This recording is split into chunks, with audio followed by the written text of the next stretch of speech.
What's up guys, today I'm going to be going over the best console settings in Fortnite. Now this video is going to be a general overview of pretty much all the major settings in Fortnite, whether that be sensitivity, dead zone settings, or controller binds. I just wanted to make an updated video about pretty much all the important console settings that there is and give a pretty good explanation on what these settings do and why they're important. I don't want to give you guys just a template to follow and just not know why you're running these certain settings. So I'm going to play a couple of clips from my older videos that I go more into depth with these settings and explain it really well. But for the most part, it's going to be me talking and saying which settings are best.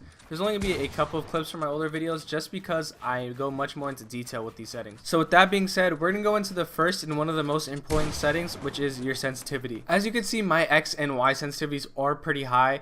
And the reason for this is when Fortnite first came out, there wasn't a building sensitivity, so if you wanted to build fast, you would need a fast X and Y sensitivity. But once they added that building sensitivity update into console Fortnite, there really is no need to have a super fast sensitivity. I feel like you should always try and find a sensitivity that's comfortable, and the way you want to do that is you honestly just need to mess around with your sensitivity settings until you find one that fits. Now I know this isn't a direct answer on which sensitivity you should use, but the thing is you shouldn't have a direct answer on which sensitivity is right for you. You can use someone's sensitivity as like an outline or like a template to follow, but that's all you should use it for. You should never completely copy them just because they're a good player. Now I still wouldn't have any sensitivity less than 3. That goes for both the X and Y axes. You'll see that I'm not talking about them separately anymore because there's really no need to have them as separate numbers. The only reason that I have these as separate numbers is because I've been using the same sensitivity since the early seasons of Fortnite. And the reason why they're so high is because I naturally play on high sensitivity on almost every game I play. Now these next two sensitivities that we're going to be going over is somewhat important, but just not as important as your X and Y sensitivity, and that's your targeting sensitivity and your scope sensitivity. I have these very close to default, if not the default number, and the reason for that is because I've always been used to it. But the thing is, if you're over tracking an enemy, which means when you aim down sights and you feel like your crosshair is moving way too fast, you're going to need to lower your targeting or scope sensitivity. Now if it's the other way around and you're moving too slow, you need to increase these sensitivities. Now make sure you don't increase them or decrease them too much. Keep them around the default numbers just because you're going to want to make slight adjustments. Now this next setting is the reason why I said you shouldn't have to worry about your X and Y sensitivity as much anymore.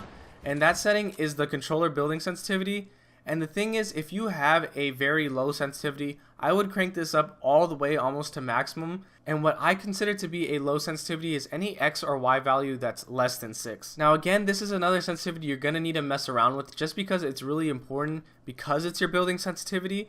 And if you have a higher sensitivity, say around 8 or 9 like me, feel free to copy my building sensitivity just because I've messed around with this a lot. And I felt like this was the most comfortable, and anything on top of this was a little bit too extra. Now if you feel like you can use a building sensitivity faster than this, then by all means go ahead and increase your number. But moving on to the next settings, you can pause the video and look through each setting if you want to, but I'm going to go over the most important settings and the ones you're just going to want to make sure you have off or on. You're going to want to have sprint by default on. This should go for all controller players to have it on at this point.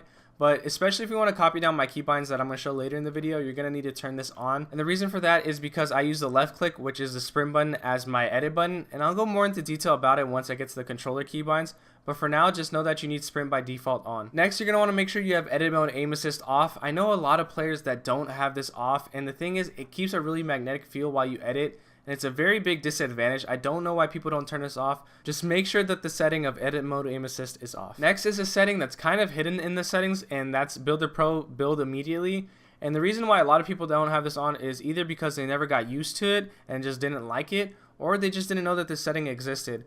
But the thing is, you need to have this setting on. It's a major disadvantage if you don't have it on. And the reason for that is this setting pretty much just makes it so whenever you click a structure, whether it be your ramp, wall, or your floor, it will place it automatically rather than you having to look at whatever structure it is you're about to build and then place it. Now finally, we're on to the keybinds of the controller. Now this is probably the most important one, and this is the one where you can get most creative with, meaning you could have whatever you want as your edit button. That's probably going to be the number one thing you're going to change around your controller if you haven't changed it yet. And if you want a more complete explanation on what keybinds are the best, you can look at my old video that goes over keybinds. It goes more into detail, and it's still up to date in my opinion with the standards of what people use as their edit button. But for time reasons, I'm going to go over what I use as my edit button and the reason why I use it. So I'm just going to play a clip from my old video that shows how to get these keybinds. So with that being said, my first and my most favorable custom keybind is the one where you replace your left click button, the one you'd use to sprint, as your edit button. To do this, what you're first going to want to do is go to your main settings, the one that's under the game tab, and scroll down till you see sprint by default and make sure that's checked on.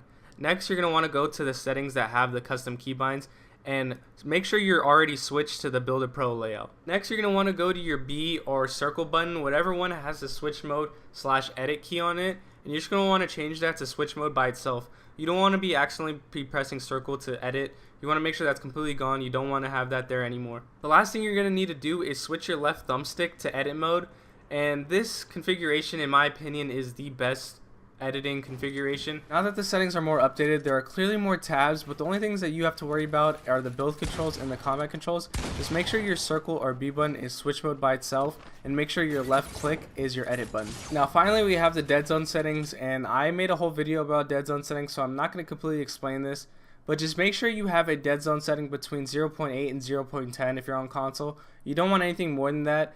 The only reason you'd want a dead zone setting higher than that is if you have a drifting problem with your controller. And the way you check that is you make your dead zone setting as small as possible. And if your controller naturally drifts, that means you have a drifting problem clearly. But if you don't, just pick the numbers between 0.8 and 0.10. That's all the major settings. If you enjoyed the video, please leave a like and subscribe if you're new.